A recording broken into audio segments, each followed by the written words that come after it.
This episode is brought to you by Indeed. Stop waiting around for the perfect candidate.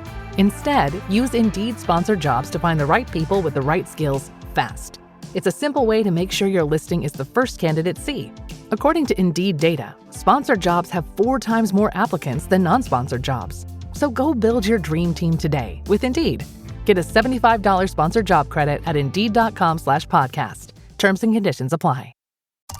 AI is incredible. It can teach you how to fry an egg and even write a poem, pirate style. Yarr! But it knows nothing about your work. Slackbot is different. It doesn't just know the facts. It knows your schedule. It can turn a brainstorm into a brief. And it doesn't need to be taught. Because Slackbot isn't just another AI. It's AI that knows your work as well as you do. Visit slack.com/meet Slackbot to learn more. I ought to slug you. Ugh! I've been kissed by a dog! I have dog germs! Get hot water! Get some disinfectant! Get some iodine!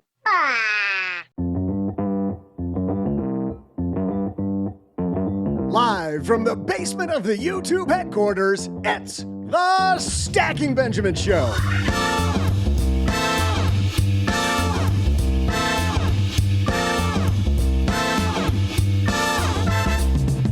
I'm Joe's mom's neighbor Doug, and to kick off Valentine's Day weekend, we thought we'd get all romantic with some financial ideas.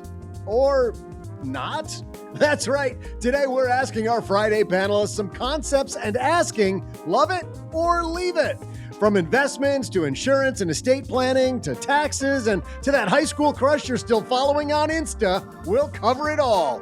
But that's not all. We're halfway through Q1 and OG's staked a big lead in this year's trivia challenge. Will he get margin called? And now, a guy who on Valentine's Day weekend finds nothing more romantic than lighting some candles, protecting his identity, and canceling subscriptions. It's Joe Saul-Sehy. Oh, your poor wife. Does it sound romantic? I think that sounds very romantic.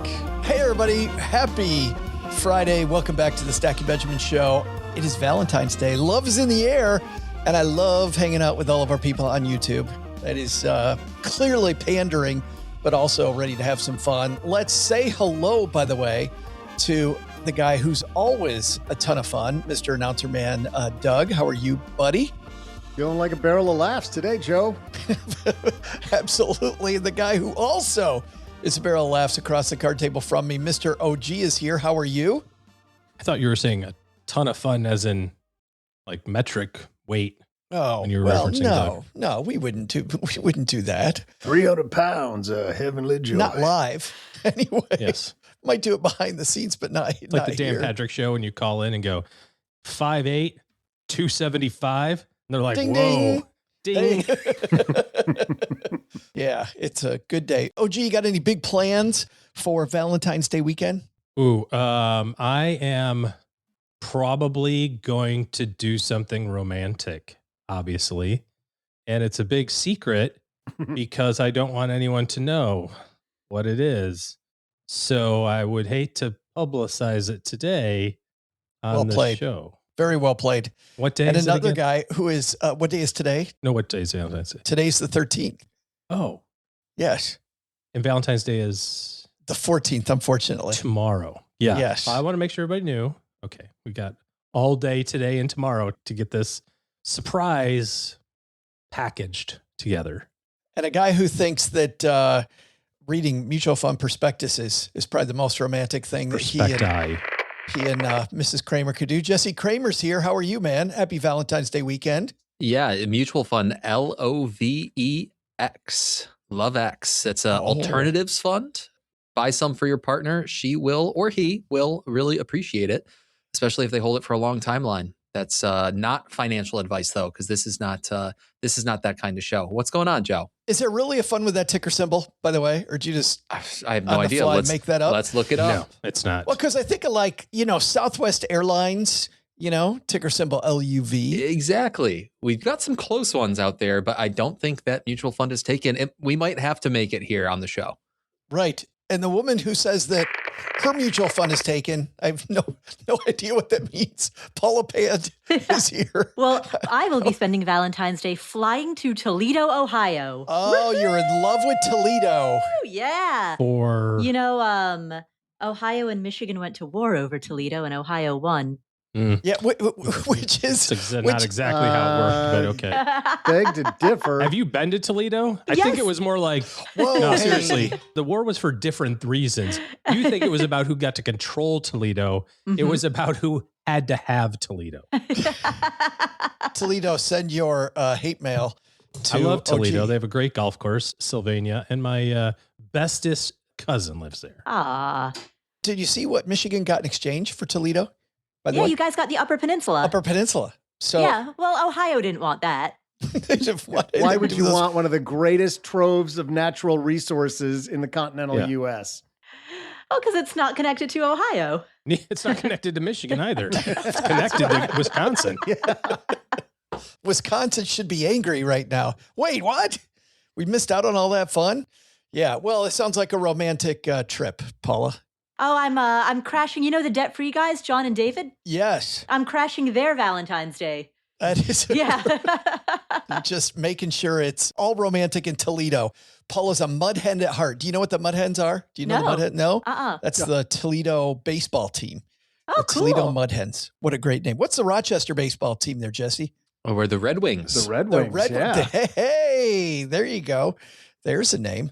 Well, we've got a great show today, everybody, because on today's show, I was thinking, what could be more romantic than asking yourself some big questions? You think about Valentine's Day and you think it's a great time to fall in love with your strategy, but it's also a good time, like if you're really not in love with it, you should probably break up with it the day before Valentine's Day. You should get rid of it. So I'm going to ask you this day before Valentine's Day some questions.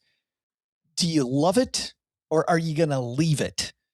We're going to ask all those on today's show. First, we got a couple sponsors who keep us keeping on. So, Paula, you know what I'm about to say. The Stacky Benjamin Show is always free and Worth every penny. there it is. We're going to hear from them. And then Paula, Jesse, and OG, we're going to ask them these big financial concepts. You going to love them or are you going to leave them? You may not know that when we started Stacking Benjamins, it was a blog. And even then, just the startup cost, I remember thinking, is this the right thing? And what if I write things and nobody comes, right? Well, luckily, that didn't end up happening. But starting something new isn't just hard. It's terrifying. There's so much work. You're not sure whether it's going to work out. You're not sure if anybody's going to read it. And then we change it to a podcast. Is anybody actually going to listen, right? What if nobody wants all the stuff that we have? Well, had I used Shopify, it would have been even easier because with their expertise, their helpful tools, and their easy to use platform, that's something that would have made Stacky Benjamins more effective much, much more quickly. Shopify is the commerce platform behind millions of businesses around the world and 10% of all e-commerce in the U.S. Names you've heard of like Heinz and Mattel, Shopify, Gymshark, Aviator Nation, Allbirds, also all Shopify. Get started with your own design studio with hundreds of ready-use templates. Shopify helps you build a beautiful online store that matches your brand style. And best yet, Shopify is your commerce expert with world-class expertise in everything from managing inventory to international shipping to processing returns and beyond. And did I mention that iconic purple Shop Pay button? It's used by millions of businesses around the world. It's why Shopify has the best converting checkout on the planet. It also helps boost conversions, meaning less carts going abandoned and more sales for you. So you're stacking Benjamins much more quickly. Time to turn those what ifs into with Shopify today. Sign up for your $1 per month trial today at shopify.com/SB. Go to shopify.com/SB. That's shopify.com/SB. Spring cleaning's made its way to my closet. This time of year always makes me rethink exactly what's in my closet. Really want to keep fewer things, but I also want to keep better ones. I want to feel confident, and to feel confident, looking the part's a big piece of that. So I want pieces that are well made and that are easy to wear all the time. And that's why I keep coming back to Quince. The fabrics feel elevated. The fits are thoughtful. Pricing actually makes sense. As I'm swapping out and I'm cutting, the few additions I'm making all come from Quince. Quince makes high-quality, everyday essentials using premium materials like 100% European linen. They're insanely soft, flow-knit activewear fabric. Their men's linen pants and shirts are lightweight, they're breathable, they're comfortable. Basically, the perfect layer for spring. The pants strike the right balance between laid back and refined. If you saw the video of me on stage at Retire Meet, those pants are from Quince. It was really cool. I came off stage and Christine Benz from Morningstar getting ready to go on behind me and said, love your pants. Not generally. I absolutely love them. I think they make me look put together without trying too hard. And they're flow-knit activewear, moisture wicking, anti-odor, soft enough that you'll actually want to wear it all day. The best part is their prices. This is important, stackers. They are 50 to 60% less than similar brands. How? Quince works directly with ethical factories, cuts out the middlemen, so you're paying for quality, not brand markup. Everything's designed to last and make getting dressed easy, which is another thing I think we all want. I love those pants that I wore on stage. It's the cashmere sweater that every time I wear it, Cheryl goes, that is my favorite sweater on you. It looks great, feels great, and I don't have to have 50 things in my closet. So, like I am, refresh your wardrobe with Quince. Go to quince.com/SB for free shipping and 365-day returns. Now available in Canada, too. Go to QUINCE.com/SB for free shipping and 365-day returns. Quince.com/SB.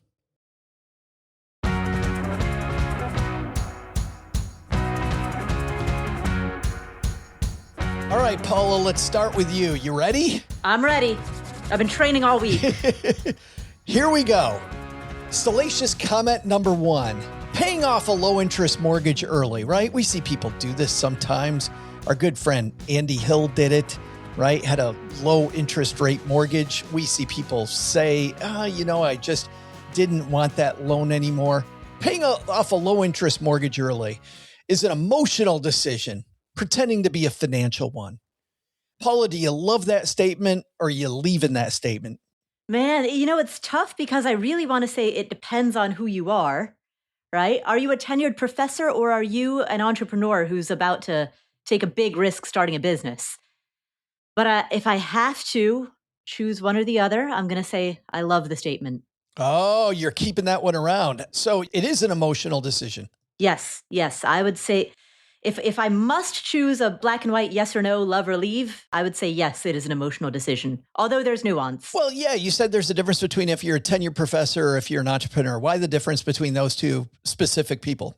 Because of income stability. The tenured professor has income stability. The entrepreneur's income could be anywhere between, it could be a negative number, or it could be a tiny positive number, or it could be a very big positive number. So there's a tremendous amount of volatility in income that the entrepreneur has.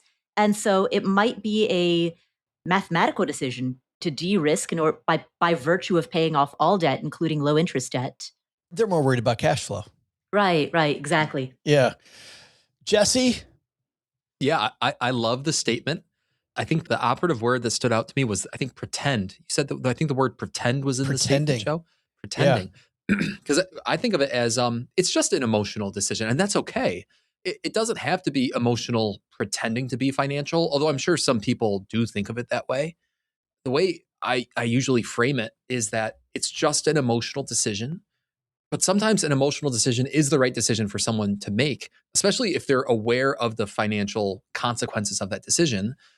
And they say, like, yeah, I understand that a spreadsheet might not tell me that this particular mortgage payoff decision is quote unquote right, but it's going to make me feel way, way, way better. And that has some kind of intangible value that I really value. And that's the decision I'm going to make. So whether it's just emotional or emotional pretending to be financial, I still love the statement as stated. You've seen this, I would think, in your practice, OG, where the emotional decision is the right one. Yeah.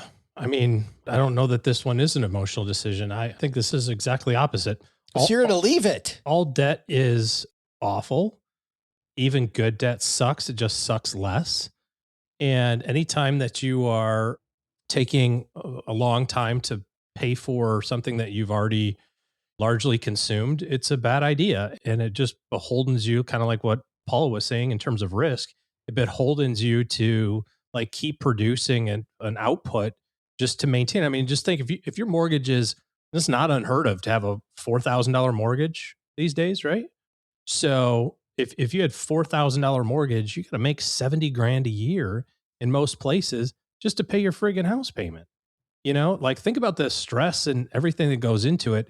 You know, people say, well, it's just a mathematical decision. It's not just a mathematical decision. It can't just be about math, because if math was it, then why don't we all lever our brokerage accounts 6-1? Because mathematically, that's the right thing to do. Why do you even have a mortgage that's halfway paid off? Why don't every time you get some equity in your house, why don't you go borrow more? Like, oh, Zillow says my house is up 100K. I should go get another HELOC for another 100K and do something with it, because it's not just about the math. How many times I got the letter the other day in the bank, like, congratulations, you're qualified for a $100,000 loan. Like, all right, that's at 8%. That's 7%, whatever the number is. Like, I should take that. Well, because it's not just the math piece of interest versus investing. Wow. 2 love it and a leave it to begin the day. Love this. Let's go on to question number 2. Jesse, we're going to put you in the hot seat. This one, let's talk about the fire movement, Jesse. Mm-hmm. Let's get those people angry for a moment here on Valentine's Day weekend. Most people chasing the fire movement, they don't actually want to retire early. They just hate their jobs. Do you love it or do you leave it? Oh, Joe, thanks for the setup, man. This is good. I want to hear your answer, Joe. Why don't you go first? No, I would need a poll, but I'll say love it. I'll say love it. Again, without polling 1,000 people to hear their answer. Just from enough of the stories that I've heard, I do think that most people out there have something in their life that if they were doing that thing full time, like passionately, they probably wouldn't care about retiring early. They might still care about reaching financial independence. And that's why I think more and more you're hearing people kind of split up the FI from the RE, financial independence from the retire early.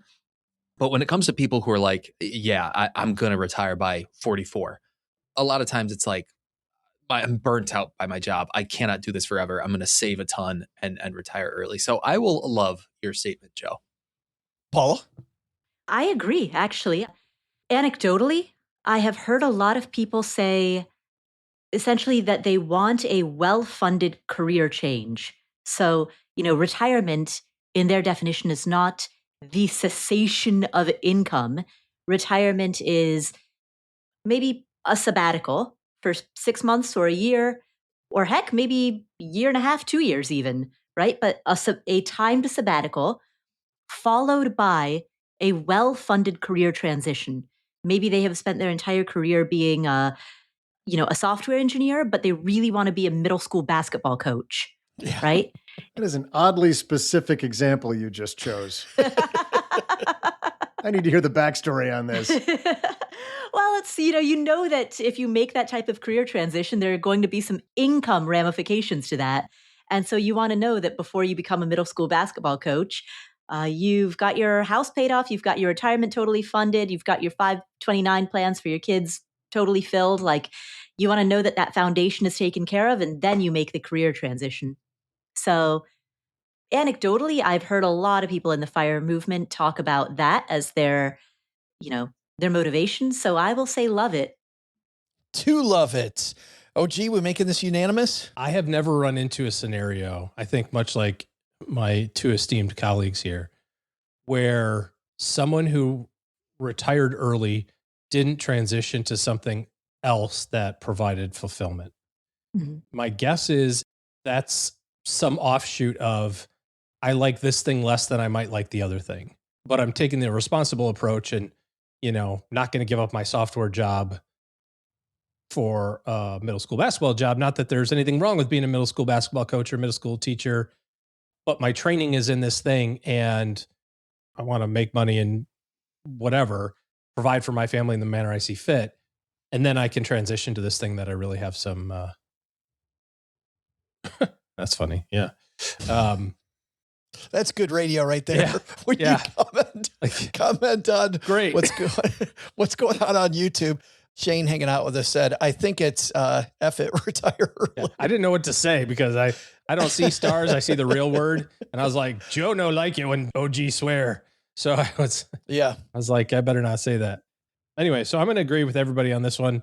This is just retirement early is masquerading as I hate my job. Yeah.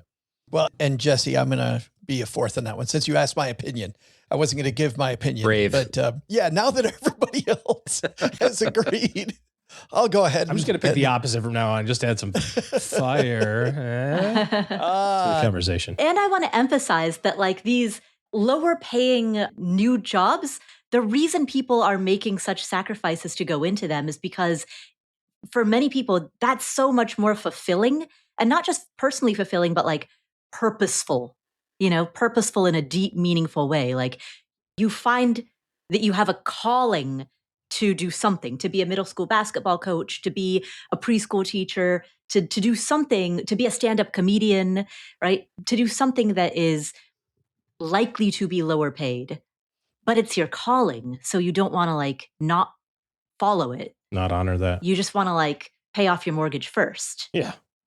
Is that how you ended up here, Doug? I mean, is this your calling? 100%.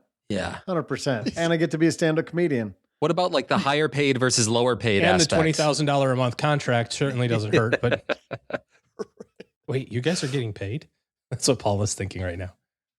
My spouse Cheryl and I met as middle school track coaches. And if it paid better, man, I'd love that job. It was so great being a part of. Well, and you liked it so much, Joe, that you tried to go back to it for a third career or whatever, right? Like I second did. career. Like Yeah. that was like an interim stop of like, I like this so much that I used to do it. Now I'm going to try to do it again.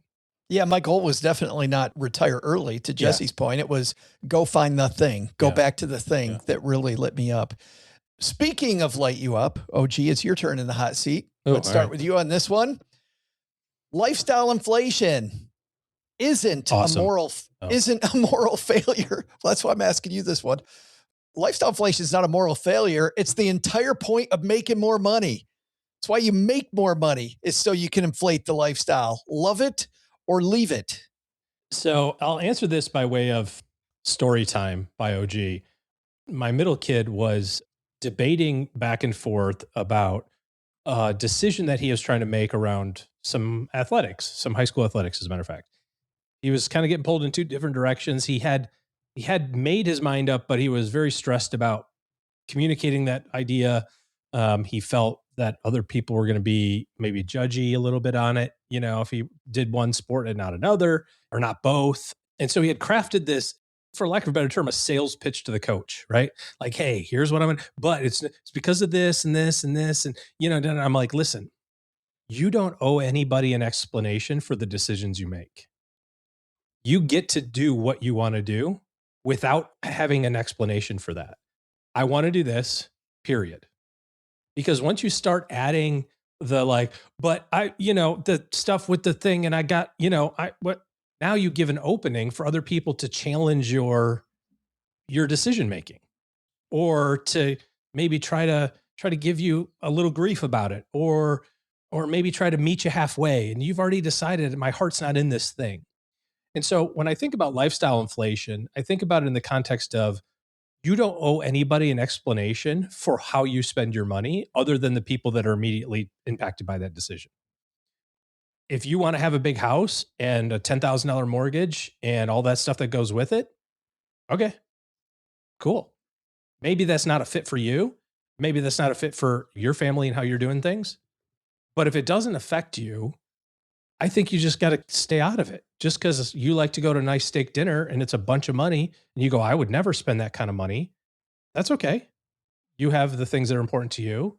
Other people have the things that are important to them. It sounds like this is couched in, though, that it goes along with your values, that the spending still goes along with your values. Well, I mean, sure, but you're the only arbiter of your own value system. So, if you want to lie to yourself, you can, I suppose. But getting what you want and having a ever-evolving list of stuff that you're striving for is perfectly fine. And just because it's a thing that I want to do doesn't make it a thing that's bad for you or good for me or whatever the case would be. And I think we do a disservice to people who are striving for things that are beyond our reach and basically say, well, that's because they're, like we kind of like, shame them a little bit. Like, oh, well, that's just ludicrous. I don't understand why you'd ever want to do that. Well, okay. You don't have to understand it. That's how Jesse wants to spend his money, is racing jet skis across the lake. And he's got a souped up jet ski that was like $70,000. Okay, cool. Good for him. You know what I mean? So yeah, man, make more money and spend it. But it is interesting, Paul. I mean, even as OG starts, I'm going to make up a phrase. You can afford anything, just not everything. Like I just made that up on the spot.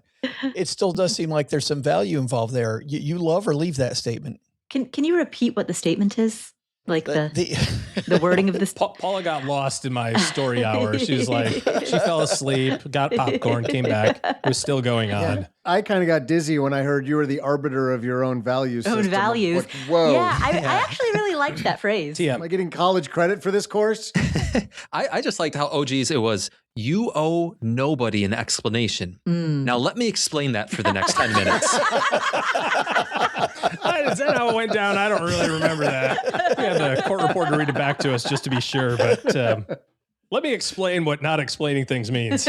Paul, I don't know that I'm going to get the words exactly right, but the gist of it is lifestyle inflation isn't a moral failure. Like often in financial shows, we talk about the fact that it's, cool to be more frugal. It's the whole point. Why make more money if you're not going to inflate your lifestyle? Oh, leave it. Leave it. Leave it. Yeah. Lifestyle inflation is an option, but it's not the only option. I totally agree with OG. It's an option that nobody else ought to be judgy about.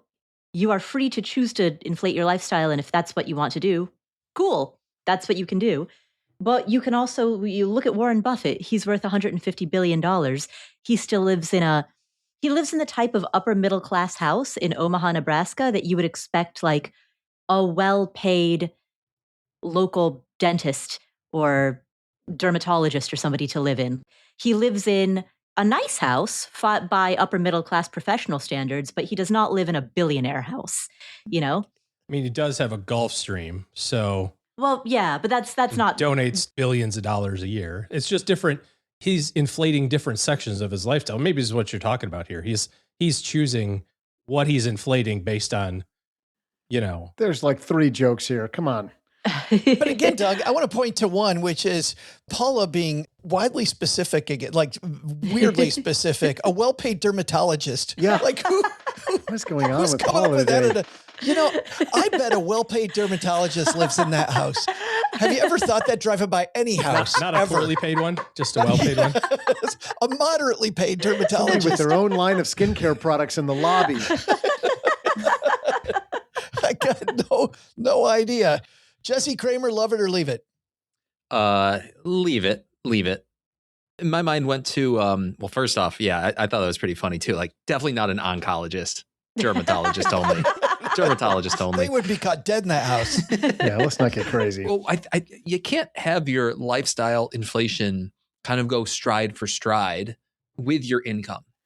Like, I think that is whether it's a moral failing or not, I don't know. And I suppose that's where OG's answer was, that focus on kind of that moral word in the statement. But strictly from a financial point of view, I mean, yes, I think the point is hopefully we want to, maybe our income does increase over time. But if our lifestyle matches it stride for stride, we're going to be in some sort of trouble, most likely.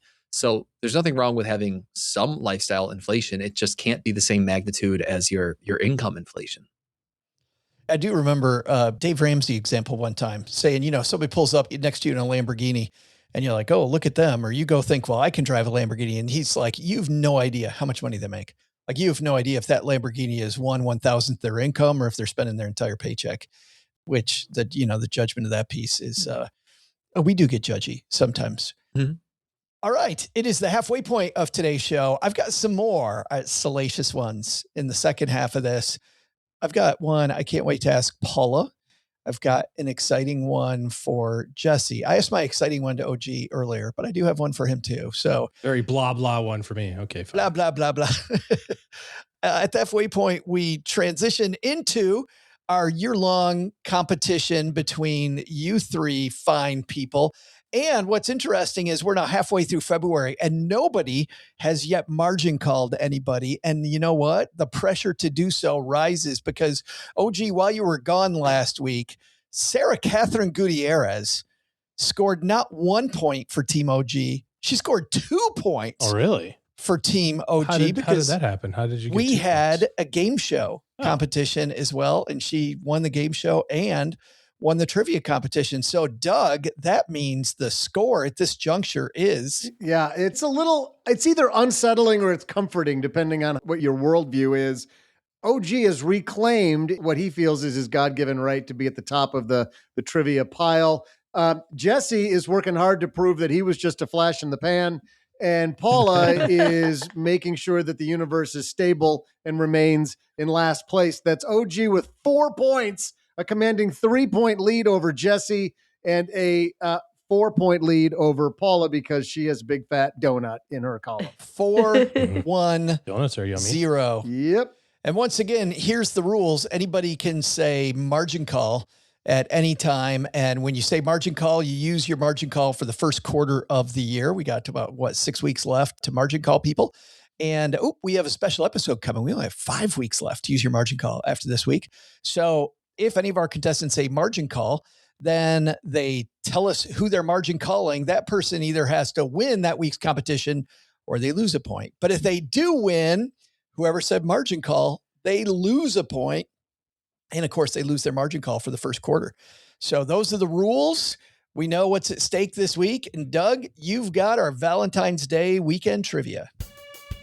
Well, I sure do, Joe. Speaking of Valentine's Day, margin call. Stackers. Wait a minute. Oh, geez. Wait a minute. We have our first margin call. And was that Jesse Kramer? No, it was me. It was OG. Oh, my OG, who are you? I can only do Jesse, right? Because Paula doesn't have a point. Yeah. How about that? Here we go, ladies and gentlemen. Here we go. Okay, so just hold on. Let me get the rules again. So Jesse has to win the thing today. And if he doesn't, he loses his point. If he does win, then you lose a point. Gotcha. And he gains his point as usual. Understood. So the worst outcome for me is I go to 3. The best outcome from him is he goes to 2. That's right. It could be 3-2. Yeah. So it'll either be 3-2 or it'll be 5-0-0. Or 4-0-1. Because Paula, you could still win. Yeah. Paula, in her own example, just assume that she's losing. I hadn't considered that. Fair. Doug, continue. Hey there, Stackers. I'm Joe's mom's neighbor, Doug, and you're about to experience the smooth sounds of my trivia question. That's right, folks.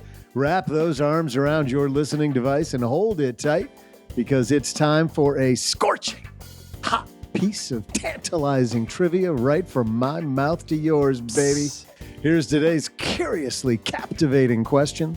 While everyone else spends a wad of money on Valentine's Day, Savings.com just completed a survey asking what percentage of Americans want to do the hottest thing possible this year and just stay home. You got it, baby. Just you, me, and the remote control to your heart. Don't take your clothes off all at once. I mean, you got to make me work for it a little bit. Am I right? I don't even want the visual. I'll be back right after I figure out how to work the record player down here so I can fire up these old Luther Vandross albums. Just a scenario I don't even want to imagine. So let's get into it. OG, you are going first. Wouldn't Mr. Margin Call go first? In this? Mr. Margin Call does not go first. He just has to win in his current position. What was the question? What percent of people actually just want to stay home for Valentine's Day? This year, the Savings.com did a survey, and a surprising number of people said, I'm just going to be frugal and stay home. Did you add the word surprising based on your value judgment of the number? Or surprisingly low, surprisingly high, surprisingly what you would think. The article itself said a surprising number? Or are you ad-libbing? No idea. He ad-libbed. He ad-libbed. Okay. Because he knows the answer. So for him to have that little Freudian, like a surprising number, like, ooh, what makes the number surprising? I am going to say that the number of people that want to stay home this Valentine's Day is my current age, 39%.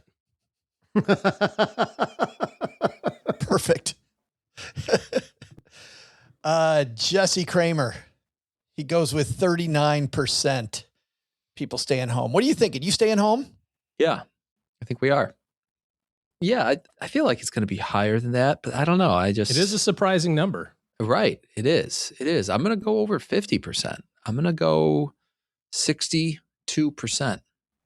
62%. Paula, we've got 39 and 62. You know, consumer confidence is generally low. People are a little bit nervous about the economy. People are nervous about jobs. So I think people are going to be more cautious this year. So I am going to go with 62.1. 62. I had to build a damn spreadsheet with like formulas in it just because of you jokers who pull that crap on me. We've got 39, 62, and 62.1. Is Jesse going back to zero, or is the score tightening, or crazy of crazies? Is Paula actually going to get on the board? We'll find out. And that means Paula would go ahead of Jesse and be in second place. First place among the second place people was what I should have said, I think. We'll be back to find out. Dell PCs with Intel Inside are built for the moments you plan and the ones you don't.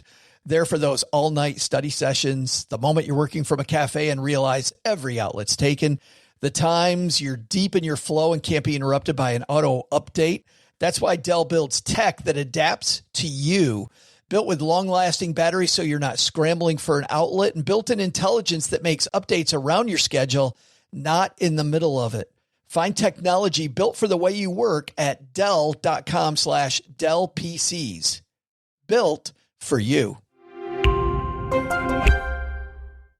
This episode is brought to you by Progressive Insurance. Do you ever think about switching insurance companies to see if you could save some cash? Progressive makes it easy. Just drop in some details about yourself and see if you're eligible to save money when you bundle your home and auto policies. The process only takes minutes, and it could mean hundreds more in your pocket. Visit Progressive.com after this episode to see if you could save. Progressive Casualty Insurance Company and Affiliates. Potential savings will vary. Not available in all states.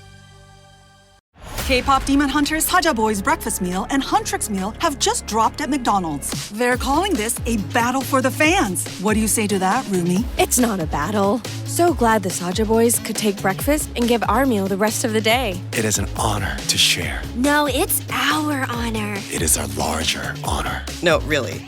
Stop. You can really feel the respect in this battle. Pick a meal to pick a side. Ba-da-ba-ba-ba. At participating McDonald's while supplies last. All right, Paula, you were the last to guess, and you put your brain to work. This time, bet it against your gut, I'm sure. I took the over at 62.1. The only reason that I think that I have a chance is because in this episode, I predicted that I would not win. And so if there were ever a time for me to win, it would be immediately after predicting that I wouldn't. It's got to start sometime. Why not now? OG, you were the first guesser at 39. You heard the 61 and the 61.1. Yeah. I just don't think it's over 50. It could be a surprising number and be like 80. That could be surprising. Jesse, would it be surprising if you won?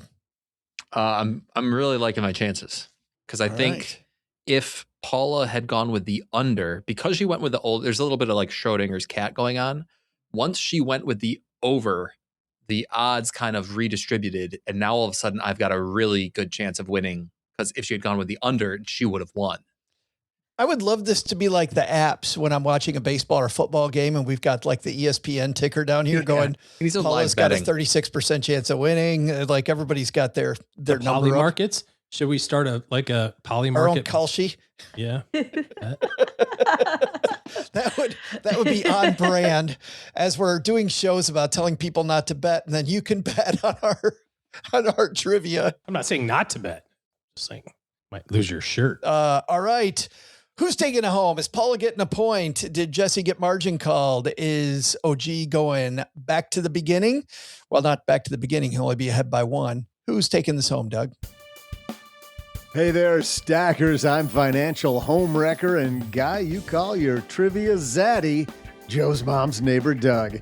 Listen, baby, I know this trivia segment is all you've ever wanted, which is great because you're all this trivia master has ever wanted. Between my questions and your answers, we make a perfect pair. So answer me this before things get out of control and we have to turn off the lights.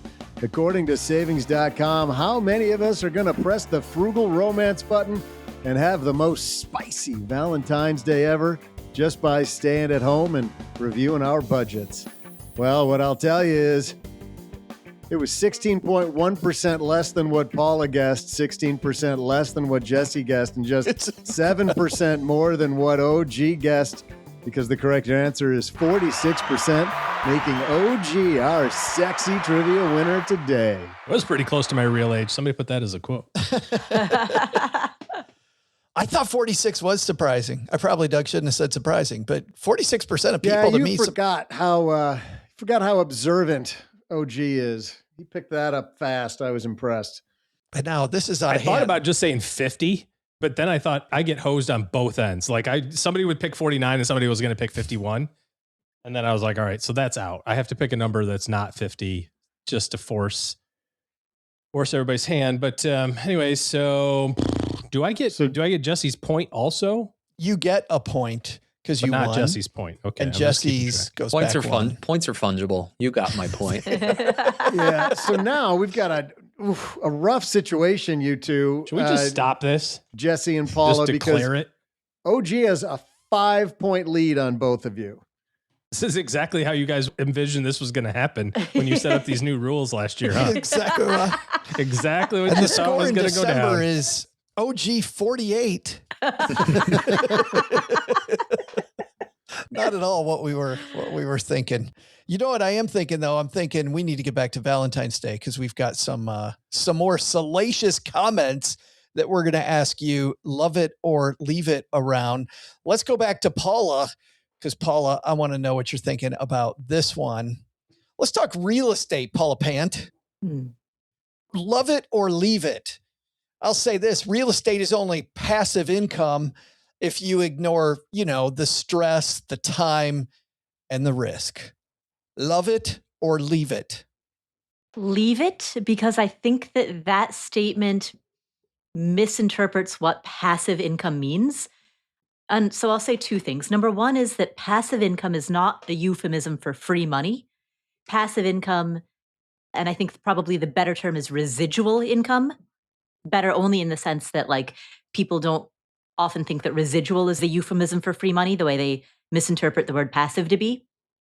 But passive income means you're front-loading the workload, you're front-loading the bulk of the workload so that you can get paid later. Oh, a less desirable way to phrase that is you do all the work up front and you get paid years and years and years later for the work that you did in year one.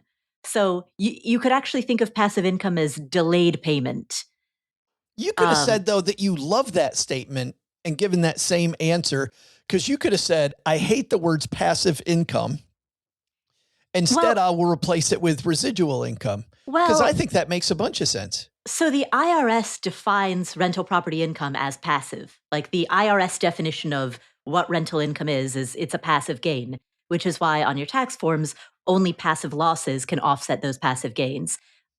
Active losses cannot. So it is technically passive income in the IRS sense of the word. It's just that people misunderstand what that word means. Jesse, the IRS is using the wrong terminology. Love it or leave it? Love it. Having read the IRC a few times, all 170,000 pages of it, they get a few words wrong. Yeah. What was the original statement, Joe? Because I do think, I'm trying to think. Paula, you left it. So I do think I think I loved it. I think I loved it. Real estate's only passive income if you ignore, the stress, the time, and the risk. Correct. I love that. But I think the words I would use to explain why are going to be kind of similar to Paula's, at least in a way, which is right. It's a pretty active endeavor. I think especially when you compare it to certain other investment approaches, there's more activity owning real estate than there is, say, owning a portfolio of highly diversified passive ETFs. I think that's relatively hard to argue with. And if you're the one who is doing the maintenance yourself, if you're the one who's sourcing the deal yourself, if you're this one who's interacting with all the tenants yourself, I mean, that is a fairly, it's more work intensive than what I would traditionally call passive investing. So I will love your statement, Joe. Love it. One for love it, one for leave it. OG, you're breaking the tie. Well, I think based on Jesse's description there of activities, somebody can correct me if I'm wrong here, but doesn't that make the investing then active by definition from an IRS standpoint? If you're sourcing the deals and you're managing the property and you're, running all of it, doesn't that change that? The IRS would only consider you to be an active real estate investor if you spend at least, I think the cutoff is approximately 750 hours per year. So this would be really active flippers. So there's some metric that you can flip that switch from exactly the IRS definition of passive to the IRS definition of active. Yeah. And sometimes that matters, or if your profession is real estate. Yeah. If your profession is real estate and you don't make more money from some alternate profession, or if you spend 750 hours per year or more, or if you Airbnb a property rather than have it on a 12-month lease, there's some allowance for that as well, per the IRS definition of what is passive versus what is active. Yeah. I would not call any investing passive in any way, shape, or form, in the sense that everything requires some attention. The amount of attention that you are required to give it is somewhat dependent on whatever season you happen to be in. During tax season at the end of the year, your investment portfolio probably takes a little bit more center stage. If you're buying a property or you're flipping it or your renters are out and now you're dealing with cleanup and repair and re-renting, you're going to be a little bit more involved in it at that point in time. But I also think there's a lot of times that you can put stuff on autopilot. And like Paula said, I think when you're thinking of the words active and passive, you think like, I don't have to do anything. And it's like really more about systems. And if you can build the right systems around whatever it is, whatever your investing philosophy is, whether it's all real estate or equities or, what own businesses or whatever, you're just managing the systems at that point. And some people would consider that to be a little more hands-off than necessarily in there. So I don't know where that puts me, honestly. I think I'm on Paula's side here. Does that sound right? That makes you leave it. Okay. So one for love it. I like Paula more than Jesse, so I'm going to go. Aw. That's fine. That's fine. Happy Valentine's Day, Jesse. Yeah. Dealt with it before. Jesse, while we have your attention, let's give you a love it or leave it. You know, as well as anyone, that this so-called 4% rule is now, what do we call it? Not quite as sexy. The 5.25% rule, I think, is the new one. So the 5.25% rule is less of a rule and more of a financial security blanket. Love it or leave it? Definitely love it. Definitely love it. I'm not as familiar with the kind of under the hood of the 5.25 rule. I haven't read Bill Bengen's new book about the 4.7% rule yet, which I know is one number that's been tossed around a lot in the last 12 months. Well, and he's the one, by the way, this is 5.25, by the way. That optimally could be 5.25, but I guess it is the 4.7 rule now. Yeah. Is the, I'm going to go off the assumption, though, that he probably came to that 4.7 or 5.25 with like a similar kind of analysis method that he originally came to the 4% rule with. And I just think if you look at how that number is arrived at and you see all the layers of conservatism that are kind of added up into that number, it is that financial security blanket that makes you say like, well, at least I know I'm skewing so far conservative that it's super unlikely that this backfires against me. And what you're neglecting is all the kind of middle of the road outcomes, let alone the optimistic outcomes that would suggest you could spend more than 4%. So yeah, it's that security blanket to make people feel good and maybe to start the conversation or to do some back of the napkin math But once you've done that first step and done that back of the napkin math, it kind of behooves you to dive deeper before you really understand how much you can spend in retirement. And people who are new to all this and have no idea what we're talking about at all, we're talking about the amount you can spend, which Jesse, you just mentioned. And it used to be 4%. So you take the amount of money you've saved up, and 4%, that was the safe number. And now in Bill Bangan's new book, he's got it closer to 4.7. Rule or financial security blanket, OG? Blanket, absolutely. I mean, it's a good starting point. It's a good place to, like Jesse said, back of the envelope, like, am I somewhat kind of in the ballpark? Maybe, but totally does not take into account if you actually happen to do better than the median. And more specifically, what happens if you go on a tear like the last, 5 years of market performance or 10 years of market performance. And if you have so much excess that you're already spending whatever you want to spend at 4% or 3% or 5%, then it doesn't matter to you. But if your lips are just barely above water and, the difference between $2,000 coming out of your portfolio and $3,000 coming out of your portfolio, to some people that's $1,000, to some people that's a 50% increase in their income, that can make a profound impact, especially if, you have a more standard life expectancy of 80 or 82. Whereas if you talk to anybody from a planning standpoint, what do we say? 95, 100, 105. So we're already elongating that life expectancy number, and we're being conservative with the withdrawal number. And you get to 82 and you live a normal standard American life and you got money still left and you left some life on the table. I think it's also good to do the opposite side of that. Like, what's the stress test on this? Not just at 4%, but where do I die? That's basically my life motto. Like, how do I die on this? Don't do 10. Got it. Yeah, that's what the lips just barely above water is the part that gets me, because I don't feel like it's even then much of a security blanket. Paula? Security blanket. First of all, I do want to say, as we're talking about 4.7, this sounds like a conversation about the Fed funds rate, right? Oh, well, it's between 4.75 to 5.25. Should we have had like a big hurrah and the markets change when Bill Bangan goes, 4%'s been raised to 4.7, everybody. Yeah, oh my exactly. God. Yeah, there should be like a press conference, a Jerome Powell style press conference. That's right. Release it at exactly 2 p.m. on a Wednesday. Bill Bangan appears before Congress. So going back to, not that I take all of my financial cues from the IRS, but I'm thinking about how with foundations, a foundation that has an endowment, the IRS will require 5% of that foundation's money to get spent. And they're doing that because they want to make sure that the money doesn't just sit there forever in perpetuity, but they also don't want to demand a rate that's so high that you're going to spend it down to zero.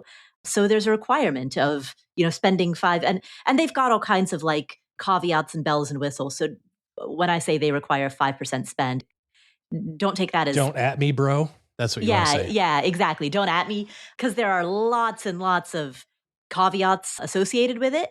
But that is what they push foundations to do. So it makes sense to me, because I remember when I first learned that about mandatory foundation spend, I was like, man, this is back in the 4% days. I was like, man, 5%, you're going to whittle that down to zero.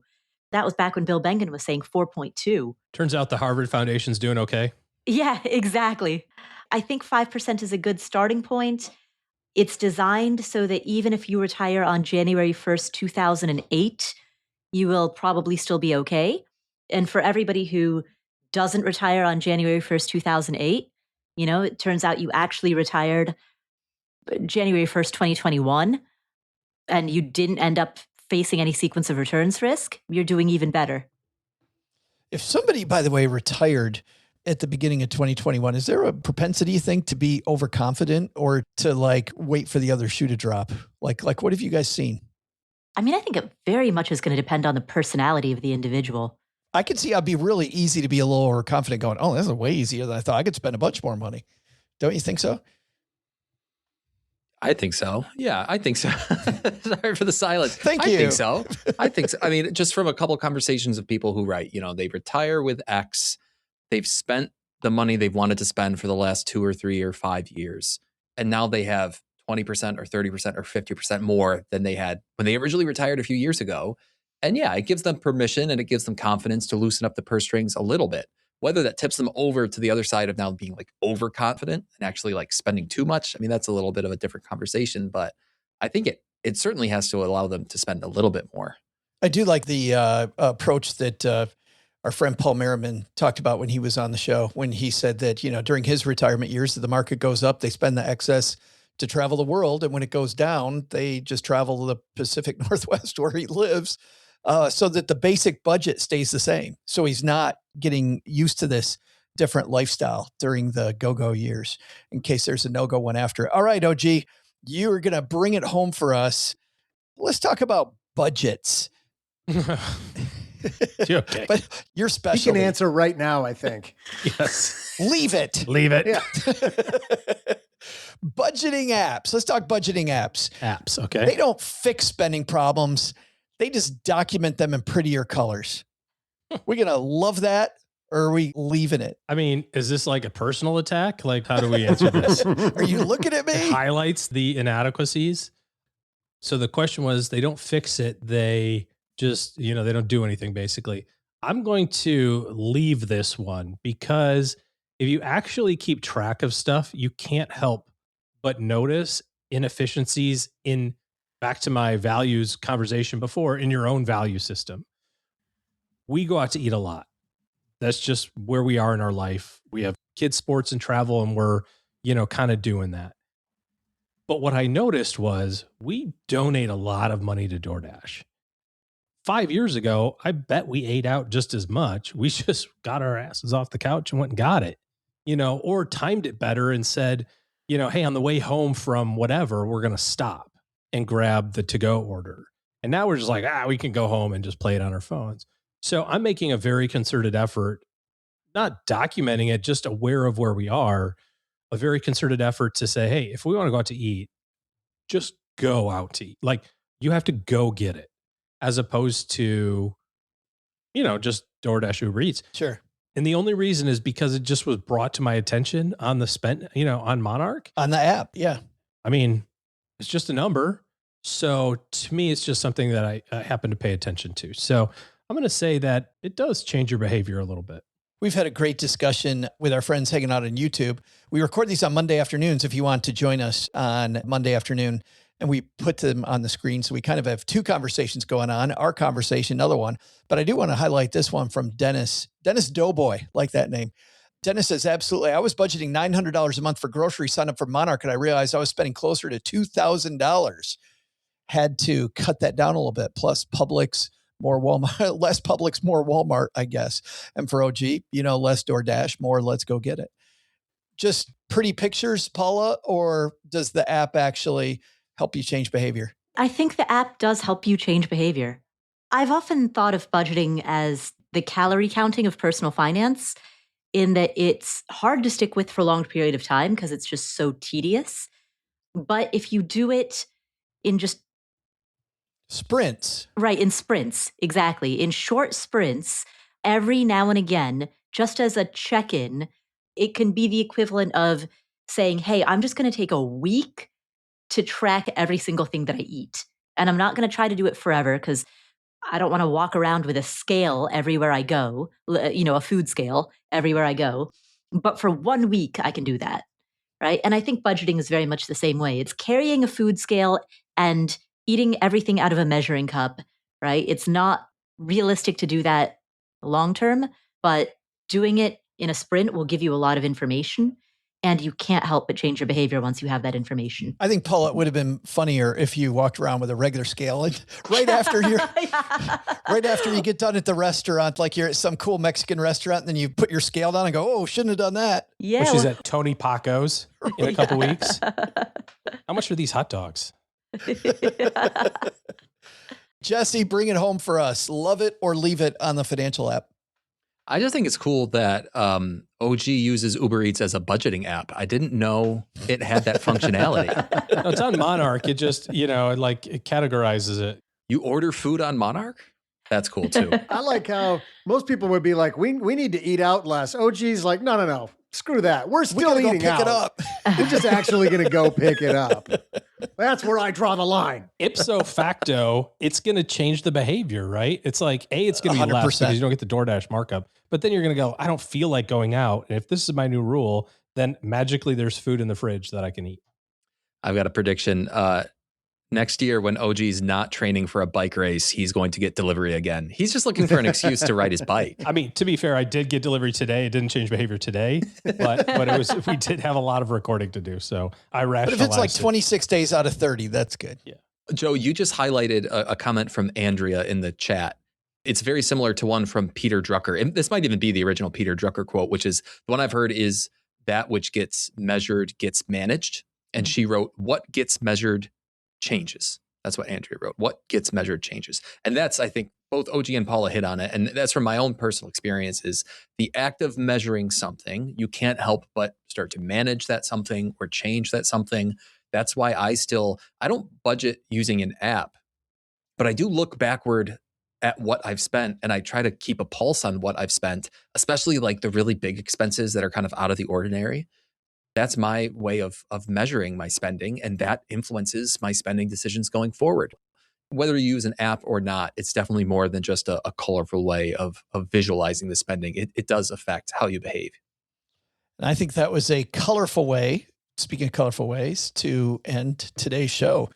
What a great pre-Valentine's Day episode. So many more questions, by the way, so little time. I was armed and loaded with a lot of these, and maybe some for you guys to think about later. Some more salacious ones. Emergency funds are wildly over-recommended for high-income earners. Love it or leave it. Automating your money works until life gets complicated, and then it quietly fails, or maybe not so quietly fails. Most people buying umbrella liability insurance don't actually understand what it covers. They just like the name. Ooh. Estate planning before you have real assets is just adult cosplay. Like that one. Wow. Just pretending if you don't have any assets. So think about those, stackers, and maybe place your love it or leave it on those in our Facebook group, The Basement. All right, let's talk about what's going on with all of you this holiday weekend. OG, I know it's a big surprise with what you're doing, but staying at home, like 46% of people, or what is it, Doug, 42, 46, what was it? 46. Yeah. We'll likely go to dinner somewhere. So not doing DoorDash. You sound so excited about it. Well, here's the thing. We have a higher propensity to go out on like Sunday than on Saturday because of the whole, like, it's just stupid on Valentine's Day, you know, like packed restaurants. This will be my 35th Valentine's with my wife. So we're like, okay, we know. Wait, and he just told us he's 39. Yeah, aren't you 39 years old? Well, I just celebrated Talk about long-term relationship. I did just celebrate my 9th anniversary of being 39. So yes, I'm 39 for the 9th time. So you will be out day after Valentine's Day. Probably. This weekend. I don't know. It depends on like softball and whatever. We'll Paula Pant, what are some romantic episodes of Afford Anything we can have our listeners go toward if they want to fall in love with their money all over again? Yeah, well, today's episode is not about the heart. It's about the brain. Ooh. We are interviewing a brain doctor. He does not live in the type of house that Warren Buffett lives in. That's for dermatologists only. That's right. Forget brain doctors. Yeah. Yeah, that's only for skin doctors. But we are interviewing Dr. Majid Fatoui. He is a brain doctor who talks to us about how to keep yourself sharp so that you can live to be a CEO of a company at the age of 94 like Warren Buffett. Wow, that's cool. So some not just longevity, but also longevity and cognition. Like he talks about just how to keep your cognitive abilities sharp because your brain is your biggest wealth building tool. That's at Afford Anything.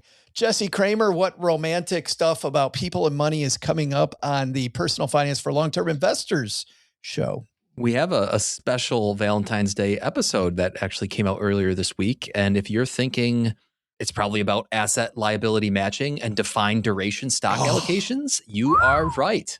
She just shut that dirty mouth of yours. That's right. NSFW. Right. Wow. Such sweet pillow talk. Blushing. That's right. Doug actually does all the voiceovers for this episode using his Loverboy voice from earlier today. So make sure you tune in. That's his normal voice. This is actually his throwing voice. And that is at the Personal Finance for Long-Term Investors podcast, which, like Afford Anything, is found only where the finest podcasts are at. I want to say another thank you to everybody hanging out with us live on YouTube. This is always so fun doing these live. I'm so glad for all of your, appreciative of all of your comments as we made the show. And if you get a chance, come watch it on YouTube and see what all these fine people are rock and rolling about, because they had many opinions about, not just about how you guys answered the questions, but also about maybe Paula Pant someday winning one of our trivia contests. It's several points on that. All right, Doug, we're going to leave it with you, man. What this Valentine's Day weekend should we have learned from today's show? Well, Joe, here's what's stacked up on our to-do list for today. First, on this Valentine's Eve, when you're craving some intimacy, take some advice from OG. Want a little suck in your life? Take on some debt, because all debt sucks. Second, think budgeting apps just show you how much you suck? Take some advice from Jesse. Once you put your spending habits out in the sunlight, you'll be surprised how much your habits change. But the big lesson? Take it from a professional romantic. Nothing will turn up the heat and create delayed gratification like sitting on the couch with your partner, wearing your onesie Pokemon pajamas, and shoveling a bag of Flamin' Hot Cheetos into that naughty, naughty mouth of yours. Nope. Thanks to Jesse Kramer for joining us today. Be sure to tune into his podcast, Personal Finance for Long-Term Investors, a.k.a. the Flitty Podcast. Anywhere you listen to the coolest podcast. We'll also include links in our show notes at stackingbenjamins.com. Thanks to Paula Pant for hanging out with us today. You'll find her fabulous podcast, Afford Anything, wherever you listen to the finest podcasts. And thanks finally to OG for joining us today. Looking for good financial planning help? Head to stackingbenjamins.com/OG for his calendar. This show is the property of SB Podcast, LLC, copyright 2026, and is created by Saul-Sehy. You'll find out about our awesome team at stackingbenjamins.com, along with the show notes and how you can find us on YouTube and all the usual social media spots. Come say hello. And oh yeah, before I go, not only should you not take advice from these nerds, don't take advice from people you don't know. This show is for entertainment purposes only. Before making any financial decisions, speak with a real financial advisor. I'm Joe's mom's neighbor, Doug, and we'll see you next time back here at the Stacking Benjamin Show.